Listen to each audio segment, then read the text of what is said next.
Poštovanje. Hej, bro, Dobar dan. što radiš tu? Čekam. Čekaš. Koga? Oca. Pa otac ti je umro prije 2 godine. Pa da, ali sam čuo da i mrtvi glasuju. Pa čekam da odemo skupa.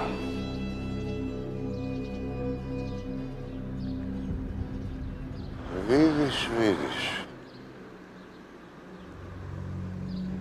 Mogao bih i ja pričekati. Moj ima dosta, znaš. Evo mi po jednu zapalit. Ko zna kad će oni stići. Samo da ne zatvore glasačka mjesta, znaš.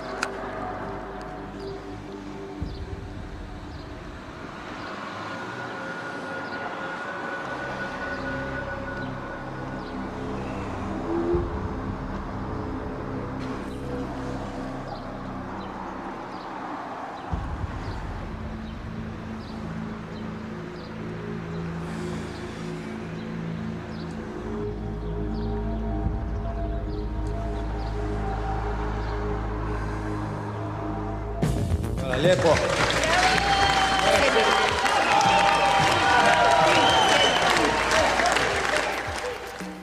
I was one of 13 candidates, and I thought we ran a very professional campaign from the very beginning, but I have never admitted defeat because I don't think that I was actually defeated in these elections. The elections were in many ways rigged. They were arranged. Everything was planned ahead of time. The Croatian Electoral Commission, which is responsible for these elections, has not treated all the candidates the same. I have submitted several complaints about these elections to the commission, and they have turned them down, not giving me proper reasons, legal reasons why they turned it down. If Croatia pretends to be a democratic society, that absolutely cannot be that all the candidates would not have the same rights. And obviously, I came in third because I was the most dangerous opponent to the current president. And I think that the results of the election were rigged. They were arranged between the prime minister and the president himself to keep him in power for another 5 years. The current president, and so does the current party which is in control of the government, has a control of the media. So I experienced, as an independent candidate, complete blockade of the media. Election polls were following the elections to the end of the day, which was at 7 p.m. The election places were closed, the polling places were closed, and I was leading the candidate of the party that's controlling the government by 78,000 votes. So there were no more votes coming. The prime minister has left their headquarters, where they have all gathered to celebrate so-called victory. For 3 hours, no one was able to talk to him. Of course, there were some other people with him in this room. And at 10:30 that same evening, 3.5 hours later, after closing of the polling places, they delivered another 120,000 of so-called votes, ballots, which obviously changed the whole situation, and therefore I came as number 3.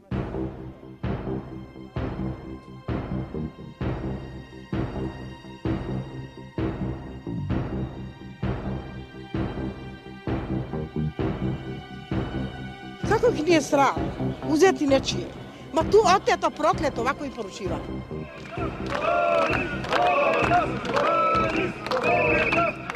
Ja sad sumnjam u pravnu državu.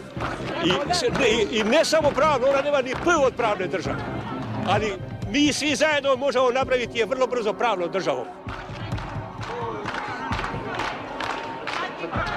Ovo je u stvari ružno što se desilo, jer su u stvari uzeli moje glasove Vaše glasove uzeli su I dali su sebe. Ukrali A su. Minnesota man who migrated from Croatia 30 years ago became a multimillionaire here and then used his money to run for president of Croatia. But tonight, he says old guard communists cheated him out of victory.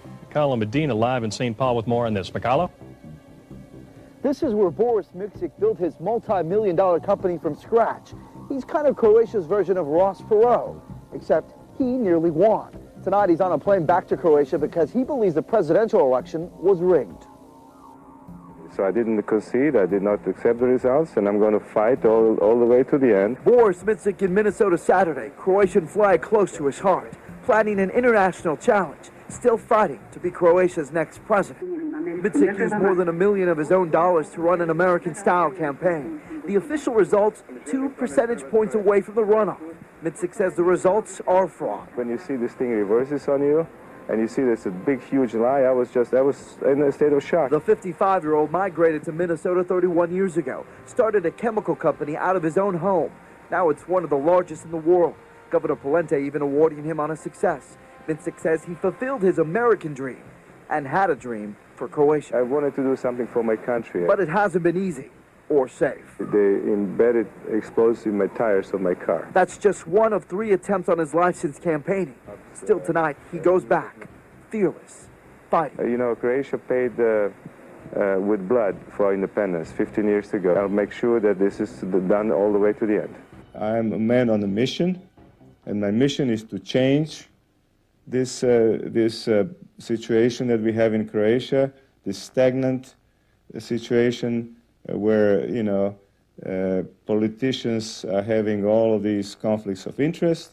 I want to change it in a way that I would like to give young people a chance to get involved in politics, people that have accomplished something in their lives, who have careers, who don't look at the politics necessarily as the means of getting ahead in their lives, some kind of financial advancement in their life. I want to see a new generation of politicians that are honest, that are very capable, and who see in front of them the interest of the country first, before their personal interest. For the very first time in the history of European presidential elections, an independent candidate was the sole creator of a miracle. A man who was not a member of any political party, a man who decided to run for president all by himself, a man who financed the entire campaign with his own money, suddenly became the talk of the day, not only in Croatia, but all across the world. The people in Croatia recognized new, unique ideas and a new face who was not part of the old, worn-out communist school of politics.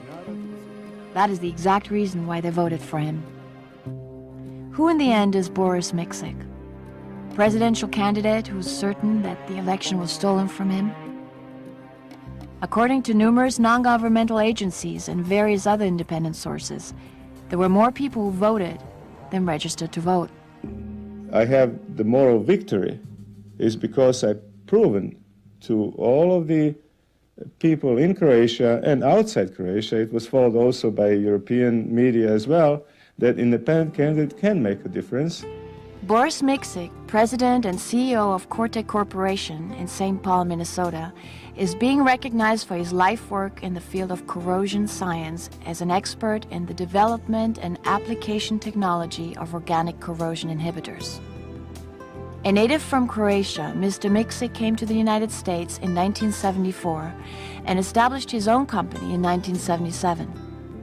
As founder of Cortec Corporation, Mikcik conceptualized, developed, and engineered the principle of introduction of organic corrosion inhibitors into polymeric materials such as coatings, rubbers, sealants, and adhesives. He built the world's largest specialty chemical company dedicated to the innovative development of synthetic organic chemicals for corrosion mitigation in a vast number of industries. He holds 31 patents in the US and throughout the world in the area of expanded uses of materials and manufacturing processes that dramatically improve industry's ability to control corrosion. In 2000, he was awarded the NACE Fellow Honor.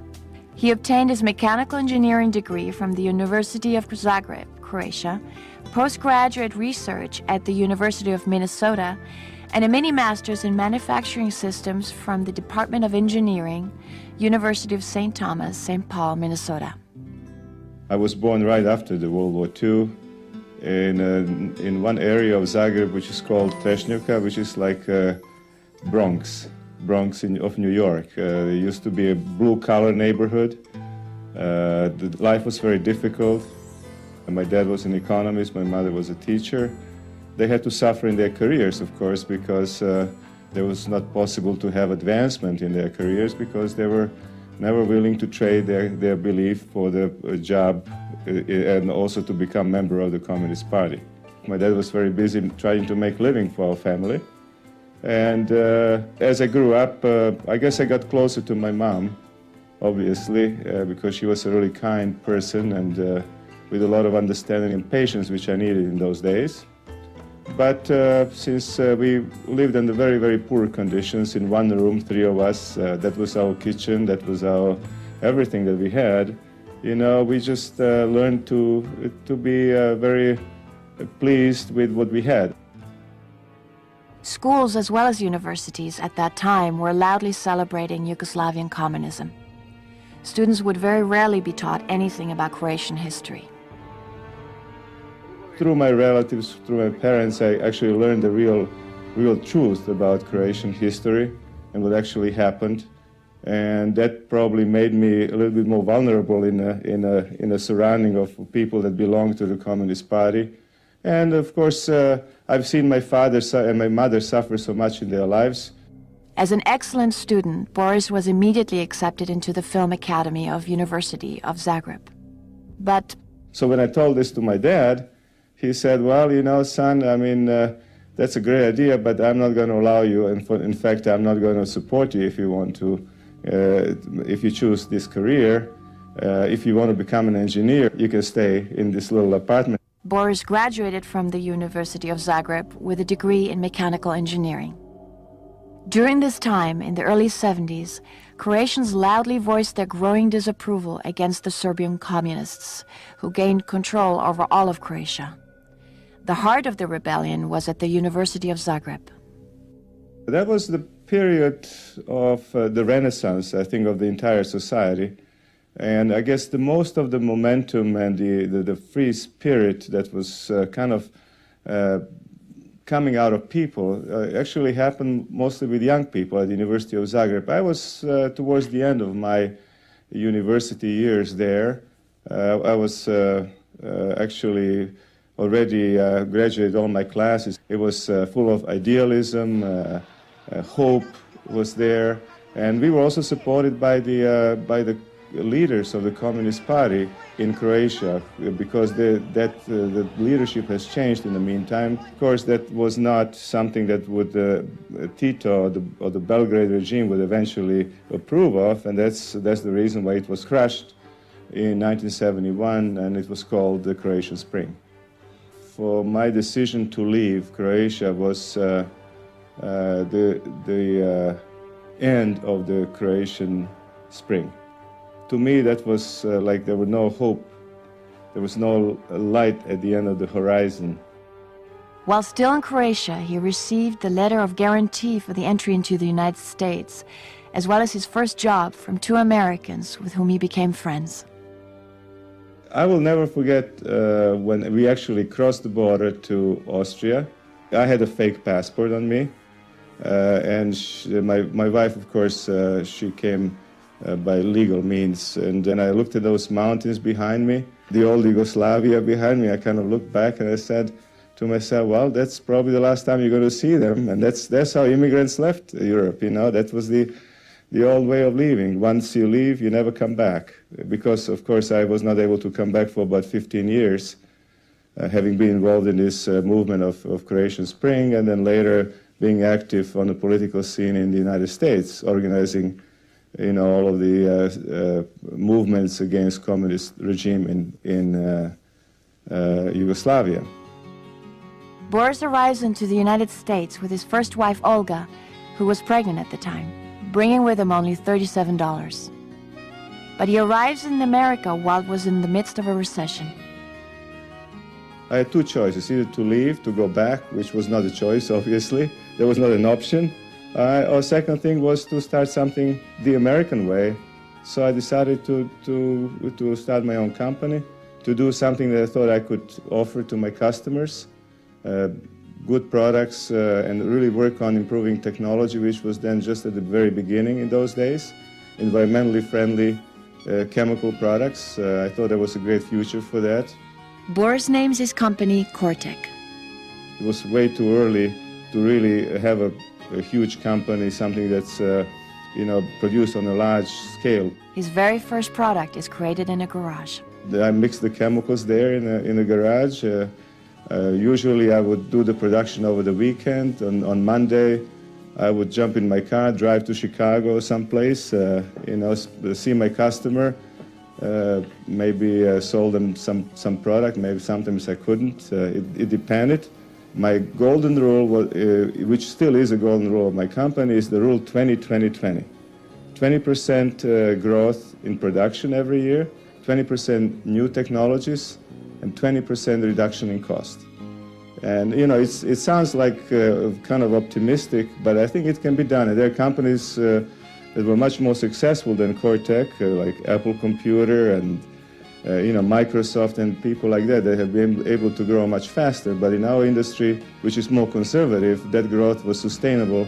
The largest problem he was faced with was how to approach the potential buyers of his many inventions. He's the first to admit that he had a lot of luck. Then one day he received a phone call from a prominent company called Shell. The purpose of the call was to tell me that he said, well, Mr. Miksik, we've been following what you've been doing, and we think you're doing a really good job, which is really nice to hear from your competitor. And he said, but I have something important to tell you.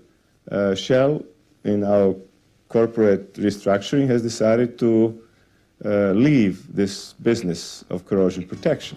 So I just listened, and he told me the whole story. I said, by the way, would you be interested to take over our customers? Because some of those customers, like Caterpillar and I don't know, some big companies, were important customers to us, but we can't just leave them behind and not supply them the product. But if you'd be willing to supply your product to them, we'll give you the customer list. To me, it was, I was almost ready to get a heart attack. I was so happy. That was the very beginning of the great success of Cortec and Boris Miksik.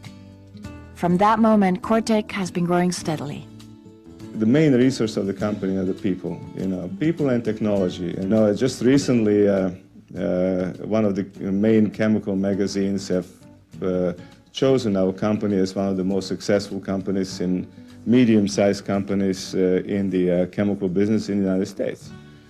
All of my employees know one's golden rule of Cortec: customer is the king. Whatever customer wants, that's what they get. I always say, whether it's customers in Des Moines, Iowa, or in Tokyo, Japan, or in Zagreb, Croatia, it really doesn't matter. They all have the same treatment. We treat them with respect. We give them the same terms, because that's what they deserve. They're our customers. They pay our bills. In the year 2000, he was awarded with the Entrepreneur of the Year award. This was just another show of proof of his great success.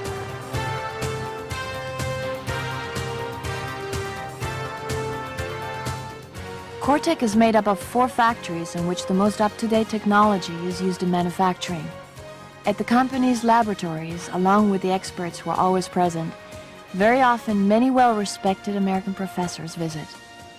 So our project is a joint project. It's called an STTR, which stands for Small Technology Transfer Research. It's a marriage between academia and innovations from universities, and then production and commercialization of a product, of that innovation, and that's the role that Cortec plays. So we are in a phase 1. We're finishing that up and have been invited to go the next step and do a phase 2 proposal with more money and more time and to produce a product. There's a lot of reasons for doing something like that in terms of developing materials that are corrosion resistant yet use environmentally friendly materials, and this would be one of those systems. Cortec is present each and every year at the largest industrial fair held in Chicago.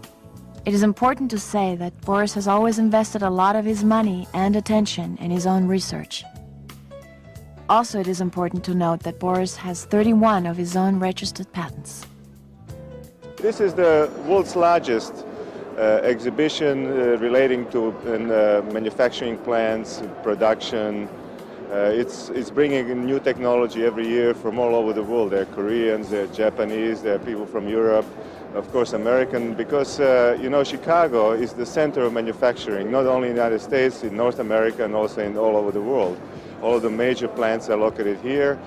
This is the direct contact with our customers. This is our customer base. All of these plants, all of these producers, manufacturers, they are our customers. Of course, we have to come here to show our face, to show our technology, our products, to talk to them, to find out about their needs. And that's what we've been doing every year for 30 years. I've been coming to this McCormick Place. So you see, 30 years ago, I was at one of these shows. That was one of my first shows when I started in business. We were a very small company then, and we could hardly afford to be here because it cost a lot of money. But next booth to us was at that time also a little company called Apple Computer, you see, and I met Steve Jobs and Mr. Wozniak, and we talked, had coffee together, and you see, small companies, they start small and they grow. When it comes to size as well as results, Cortec is a large company that is run in a very family-oriented manner. Boris and Anna, his wife, and the vice president of the company, look to people as the foundation of every success story. People are definitely the most important asset to any organization. And innovation, change, creativity always comes from a person. It doesn't come from an object. So people is definitely the key to make a company successful. We had a real strategy from the very beginning, thinking about what the potential of the market would be and how to participate in a global market. And now we are at the situation, we are at the stage of our company where we are actually growing the market share with new technologies. We are preparing for the technological platform to develop some products of the 21st century and to compete with the largest corporations of the world. We have a lot of good strategy in place, and we have a good team, and that within the next 5 years we will probably grow 5 times. That's the fun about growing the business. That's the fun about being an entrepreneur that always looks at opportunities, and as I always said in my career, sky is the limit. Here we are flying high, and this is not the end yet. There's a lot more we can do, and I think Cortec will prove to be one of the most successful company in the chemical business. We're trying to stimulate our people to have new ideas, whether it's in the laboratory or in the production area. So they're very necessary to create the environment for this growth. So this is the most important component of our organization. Who's his idol in the world of business? My idol in the business world is Bill Gates. He has all the components of a successful entrepreneur. He has vision. He's working always towards new ideas, always risking. That's, running a business is taking risks, taking challenges. And he has proven that a guy that has an average education could reach, incredible success, wealth. And he created not only wealth for himself, but also for many thousands of Microsoft employees and many millions of Microsoft shareholders. To me, that's a real example of a successful person. On globalization, Boris thinks, globalizing for business is one thing, but globalizing for countries is another thing. The best thing to say is it's best to think globally and act locally, especially for a little country like Croatia. That decision needs to be based on the will of all of the people. So that's not something that a small group of politicians with their special reasons for doing so has to make for all of us. Countries such as Norway and Switzerland have put this question in front of all of their voters, and of course they voted down. People didn't want to enter the European Union for various reasons. Our country, Croatia, has a very tragic history. We have been already associated with 2 unions before, kind of unions, federations, whatever you want to call them, and that was very unsuccessful. Actually, it was very painful for us. Today, Cortec has its products in well over 70 countries all across the globe. But except for work, something else is very important to Boris Miksik. The nicest thing that happened to you when you're in some town very, very far, someplace in the middle of, let's say, Siberia, we can land at some airport, take your phone book and call someone and have a dinner with your friend. I mean, that is probably, as far as the real treasure, is probably the most important treasure, much more important than money, to have friendships.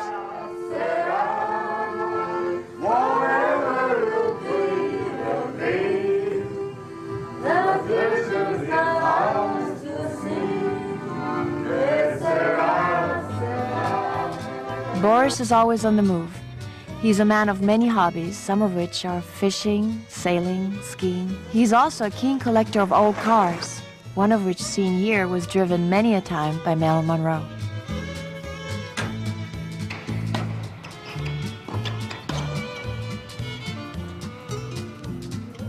I also love sports, and all my life I've been active in sports.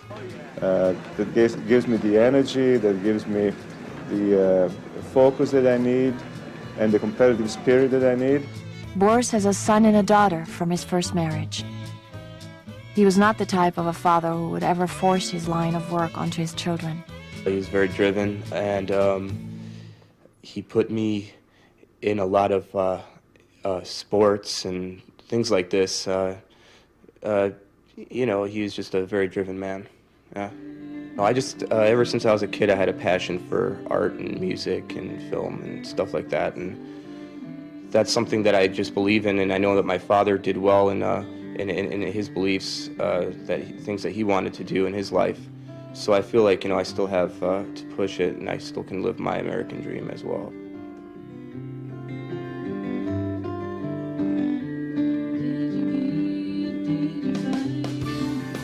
After his arrival into the United States, the only state in which he has lived in has been Minnesota. Why? I like Minnesota because it has some good fundamental values. People are very ethical, hardworking. Minnesota people are also very open to people that come from all over the world. You know, we were immigrants, we came there with nothing, they accepted us, like there was no difference at all between us and them, Minnesota people. Boris is always traveling. Very often he's accompanied by his wife, Anna. They travel often due to business as well as pleasure. One of their favorite spots for vacation, as well as a place where they often think of new business ventures, is Colorado.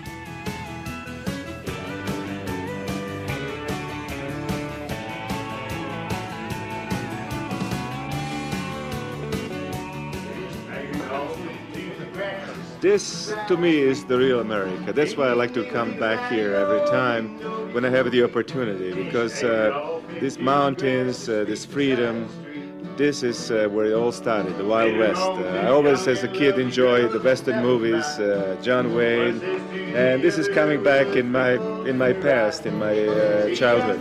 Enjoying is learning, experiencing new things, going back to basics, something like this, you know, where you can relax, and it's a real thing. It's not just a movie. It's a real thing. It's the real people in a real nature. The beauty of the mountains. That's, to me, the ultimate enjoyment.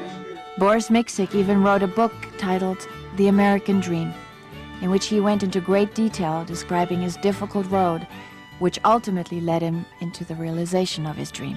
More than anything, what we needed then, you know, under communist regime, we needed freedom. To me, this is the symbol of freedom, you know, these mountains. And that's why people from Europe came. The immigrants came here to be free. And this is life. He's known as a large contributor to many worthy causes.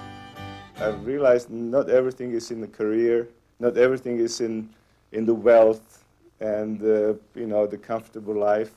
You have to pay your dues back. go back and give your country what you can give. I'm proud of the fact that Cortec was able to generate the kind of profits that we're able to generate, to be able to invest it back into society. My motivation is probably much the same as Boris.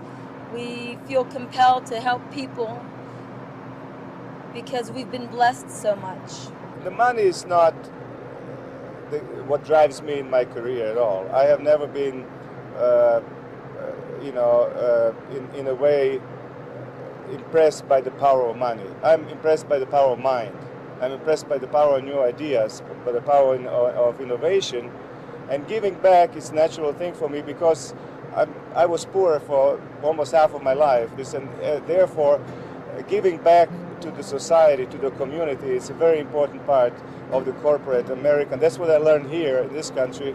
And I think that Croatia has a lot of good humanitarian causes that companies have to give back. People have to give back their money to the poor, for the culture, for the sports. Without his very generous contribution, this church would never have been built. Vi ste jedini koji ste evo pomogli. I malo obilnije. I to puno. For me, religion is very important in my life. It gives you direction. It gives you a feeling of loving people around you, your family, your co-workers. He's the single largest contributor to the Croatian national folklore group, Lado. The National Folk Ensemble of Lado, Croatia, they're actually ambassadors of our culture because they take this wonderful tradition that we have built over the centuries in Croatia and then they present it to the rest of the world. They were here in Minnesota, and so many people enjoy their music, their dances, the color, and the costumes that they brought with them. Of course, that's something that's worth investing in.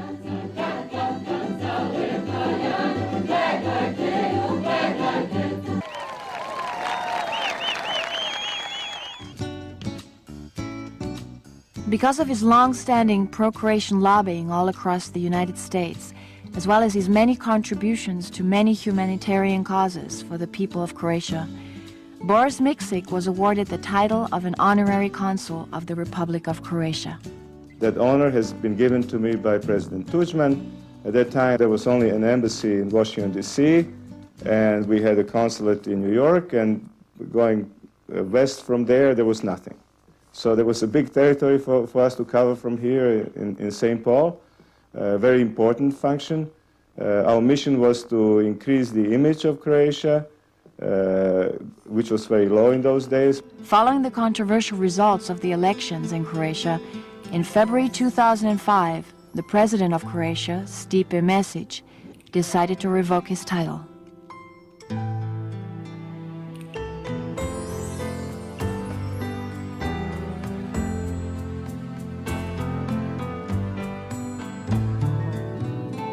The mountains, or valleys, or rivers, or seas, or clouds, or rain, or snow are not my Croatia. For Croatia is not soil, stone, water. Croatia is the word I was taught by my mother, and what is in it, much deeper than a word which brings me even closer to Croatia. The Croatia of the Croats with their suffering and their hope and laughter. Closer to the people, and as Croat, makes me brother of all people, taking Croatia with me, no matter where I go.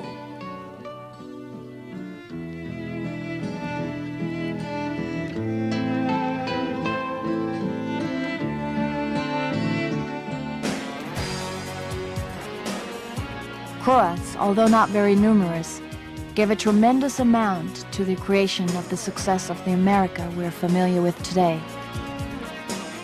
Not too many people are aware that the first map of California was created by Augustin Končak, a Croat.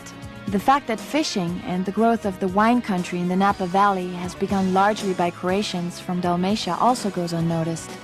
The famous scientist Tesla was born in Croatia, and the great sports heroes George Mikan, Roger Maris, Elvis Grbac, Joe Sakic, Tony Kukoc. All Croatians. Well, I'm proud to be a Croat because you see here it's a major work of art that one of the most famous sculptors of all times, Ivan Meštrović, gifted to the city of Chicago and to the United States. It's a symbol of people that came from Croatia that made major contribution to this country, to its success. Governor of Minnesota, Perpich, was the first person who began talking Boris into getting involved in politics. Governor Perpich was a politician with great charisma and vision. He was an honest man, and we became good friends during his last term in the office as governor of Minnesota. He was the first one that suggested to me about 10 years ago, in 1995, before he died, to someday become president of Croatia. So he was the guy who actually saw the opportunity for someone that has a good, solid business background, who has proven himself in business and commerce and production, to become politician and help Croatia enter the 21st century as a successful country. Boris Mikšić appeared on a political stage for the first time in 1993 at the Second Congress of HDZ, a political party which spearheaded Croatia towards independence. Dozvolite da vas pozdravim u ime možda najmanje grupe HDZ-ovca zastupljene danas ovdje. Ima nas svega 30-ak, ali ko što kažu Amerikanci, small is beautiful. Malo je lijepo.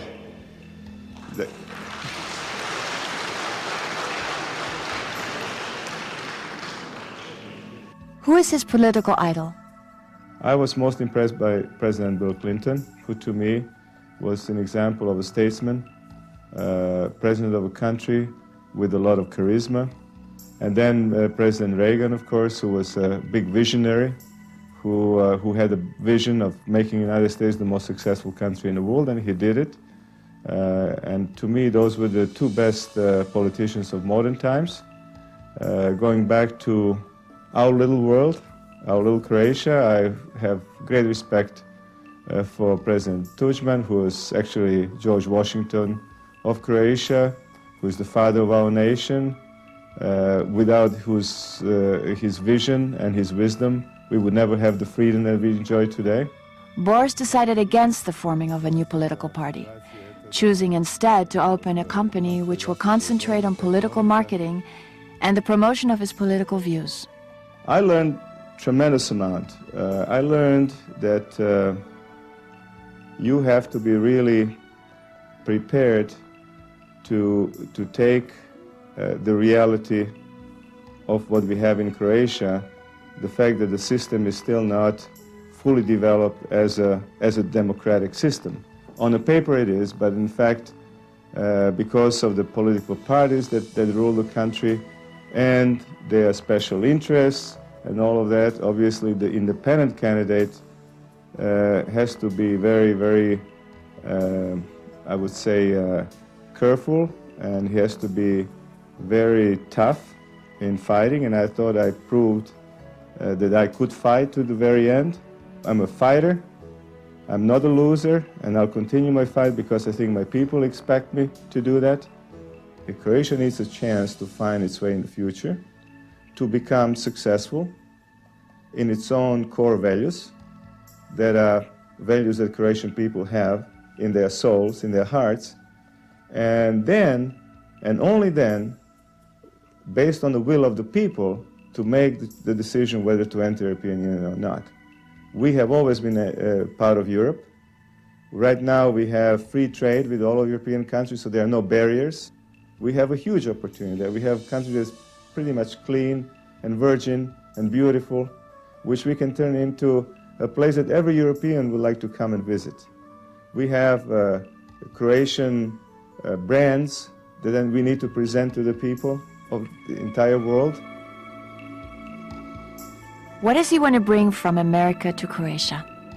I think America has a great influence on all over the world, and especially on smaller countries such as Croatia. And I think that the United States can do much more to assist these developing countries into becoming true democracies.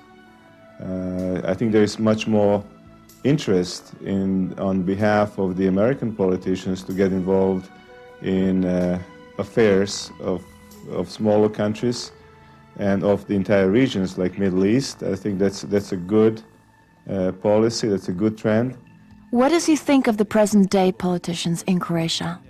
And now we have a situation in Croatia where the politicians who actually used to be communists, so they are from the old regime, all of a sudden they're running the country, using pretty much the same methods as they did in their past lives. And I realized that the only way we can change that by having to do my own sacrifice as a Croatian citizen, to show by my own example what needs to be done for this political system to really have to undergo these changes. I realized that the only reason I want to get involved in politics is to give what I know to my people, my knowledge, my money, because I financed my own campaign. I didn't want to take a single dollar of contribution from no one. So it's my investment in my country. It doesn't matter how much sacrifice it takes. It will take one person to break this what I call this circle of politicians who are actually strangling the country. You have to break that. And I came very close. It was very close. It was a big fight, and this was probably the most incredible experience of my entire life. Having visited little villages and big cities of Croatia, and also areas where Croatians live, like New York and Los Angeles, and I've received an enormous amount of support from people I've never met in my life. But then I realized also that idea of uniting and giving young Croatian people a chance to realize their Croatian dreams in Croatia, that's a big thing. And I'm going to continue to fight for that, because to me it's something. The dream is what young people need, the dream and the careers. And really the tragedy of Croatia has been that so many of us had to leave for various reasons, economic reasons, political reasons, family reasons. We had to leave our country. We were encouraged to leave. Now the time has come for us to come back and turn in our country in something I believe it can be, and that is the most successful country in the region. I have two homelands. I have the United States, which is my new one, and my roots are back in Croatia. I love the fact that Croatia, as a little country, that has given me so much. Croatia has given me education, has given me parents, has given me who I am. Education was important. Understanding of where I belong, and where I come from, where my roots are. Croatia has had a very difficult history, and I understand now much better than I did when I was a young man what actually our nation had to go through. 2 difficult wars, 2 bad unions with our neighbors, which were artificial and didn't work for our people. Those were all tragedies. A lot of mistakes have been made in the past. And now, in the past 15 years, our country has had to fight for its freedom. We paid it dearly with a tremendous loss of life, a huge destruction of our country, totally unfair. When I was back to Croatia several years ago, I've seen some things I didn't like over there, and I said to myself, by golly, the time has come that you forget what you're doing here and turn back and go back to Croatia and see what you can do to help. And that was the main reason of my involvement in politics over there. That I'm not a politician. I've never been a politician. Politics basically doesn't interest me. But what really interests me is how can I, as an individual, help my people to find a better way in the future. And that's why that was the main motivation of my going back there. The life is a long, drawn race, and you have to endure, like a marathon race. You know, you just have to be there and believe that what you are doing is good, and trying to always improve yourself. Always, today is such a competitive world. You don't have a chance or comfort to just stay in one place. You got to be constantly moving, constantly looking at opportunities, constantly improving yourself, learning new technologies, new ideas. Being able to improve myself as being a creative person, creativity, innovative ideas, and always ready to take a chance, always ready to take a risk.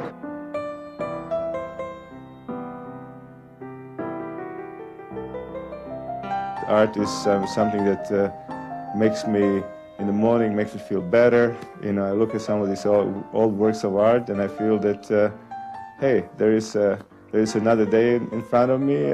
Maybe that's the encouragement to do things a little bit better than I normally would have done.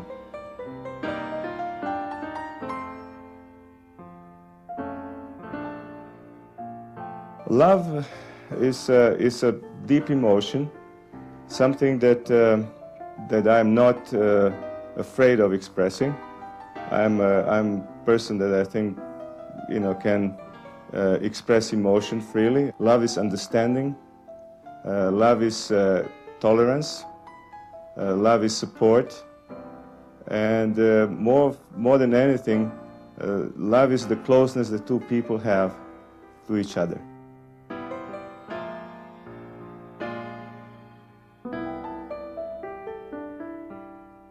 I think Boris is a good Croatian. He's aggressive, he's very smart, intelligent. He's made a name for himself over here in the state of Minnesota. He's been very active in the Croatian community and at the consulate. You know, I've always seen his love for his country, and I think Boris should really concentrate and look at that over in Croatia, because you have a young population that's very proud of their freedom and want to keep it that way, and those are the activists that get involved on political campaigns, at least here in the United States. And that's one of the things I would suggest that he looks at. I think he's able to be successful because he's, first of all, very smart. I mean, he's a very good businessman with a good grasp of what it takes to make a quality product, what it takes to be able to set up a distribution system, to coordinate the manufacturing process, the supply chain, and to be competitive with a high-quality product. He can do all of those steps that are essential to being successful in business. As a human being, Boris just has natural leadership skills. So if he's the kid on the block playing with 5 other kids, he's going to be the leader. This is the way that he is personally. He's a very generous, trusting, loyal type of a leader, which is very good. So on a personal basis, that's a very good thing. On a professional basis, he has a lot of cunning. He's a good strategist, excellent risk taker, and he understands the mechanisms that you need to put in place to develop a good business.